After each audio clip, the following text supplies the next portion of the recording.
وبركاته. jirtu kabajamtoota hordoftoota Dambal Miidiyaa deebinee dhufnee jirra baay'ee isinirraa baay'ee banne. Hordoftoota keenyaa deebinee dhufnee jirra viidiyoo addaa tokko qabannee isinii dhufnee innis maal yoo seetan maal gammachuu qabannee dhufnee. Viidiyoo addaa viidiyoo gammachuu qabannee isinii dhufnee jirra innis maal yoo jettan Muktaar cidha Muktaar irrattillee argamne gammachuu isaa qoodamne gammachuu isaa ibsachuu barbaanne.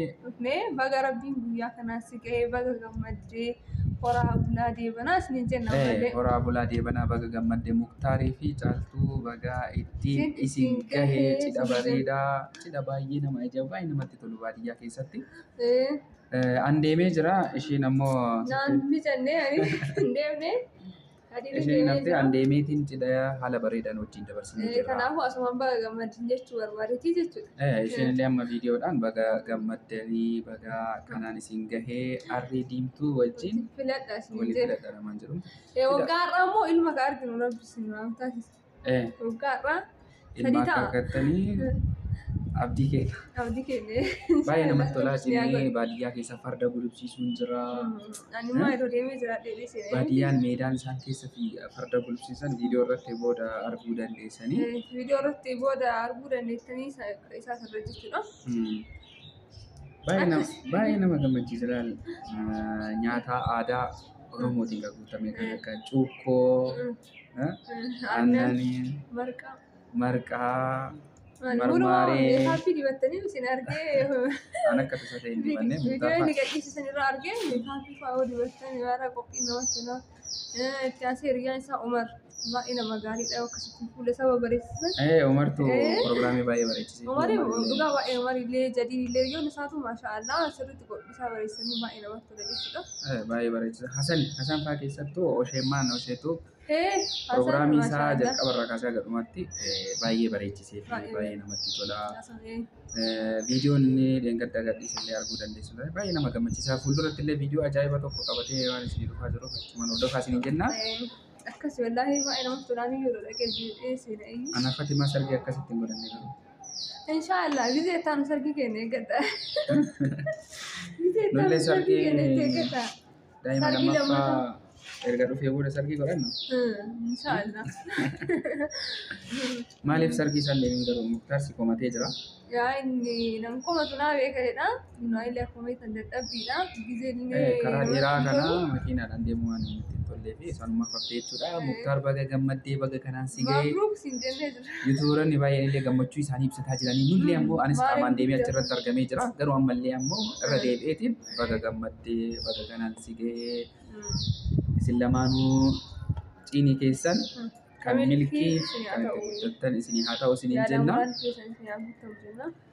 Akkasii baay'ee gammanne dhugaa pirogiraamiin isaanii hundinuu haala aadaa isaa eeggatee baay'ee nama ajaa'iba. Baay'ee namatti tola. Kanaaf baga gammaddee kanaan si haa ga'u jenna. Akkasumallee namoonni chaanalii keenyaaf illee haarawwatan immoo subscribe godhaa. Viidiyoo keenya please subscribe godhaa. Nagahuma isinirraa banne ishiitu maaliif ani dhaydhe waan ta'eef bakka asuma maaliif gammachuu kiyyan ibsanne jedheeti isinirraa bannee jirrallee kadii illee biizii ta'ee jira hojii sammuna kana sanuma hordoftoota keenya akkas kana booda isinirraa hin bannu. Isinirraa hin bannu isin wajjin jirra. Isiniin jenna. Isinillee nu jajjabeessaa viidiyoo keenya sheerii nu godha subscribe godha isiniin jenna. Akkana gammachuun kiyya ibsatu dhufe irraa. Ana immoo wanti biizii ta'ee badeef isin mana itti bakka nyaata hundumaayyuu ana hojjechiisa. Dhagayinaati. Nyaata maalii hojjedhu hafuurri natti dhufaan akkas homaama kan himan jechuudha. Akkasiin biiziidha ta'uu jiru. Kanaaf Muktaar baga gammaddee isin jenna. Argamta guyyaa irraa kana har'a Arsiitiin argamaa. Naannoo Arsiitiin argamaa kun warraan tana sargii ajaa'ibaa obboleessa keenyaaf godhu jirra. Kanan sinin jedha. Muktaarii fi Roozat wal fuudhamoo eenyu? Lakki. Akkuma nuti asitti argamnetti Roozaallee asitti argamte. Waanuma nuti isa bira dhaabbannee akkasumatti akka obboleessaa bira dhaabbattee haaluun isaa kan bareedaadhaan akka gaggeeffamu waan jaalatteef baal irraa kaatee Arsii dhuftee nuti isaan argee irraa kaanee Arsii dhuftee jaalalaan walitti dhufte jechuudha. Fageenya dheeraa Harar irraa ka'anii godina Arsii aanaa Jajuu magaalaa Boolloo jedhamtu argamanii jiranii. Asitti argamu. Chaanalii keetii maal jedhaman? maqaa YouTube channel kiyyaa WF Jaalalaa jedhama. Achirraa amma jijjiiruu fi deema gama firooloogiitti jijjiiruu deema. Nama hordofaan isin jechuma.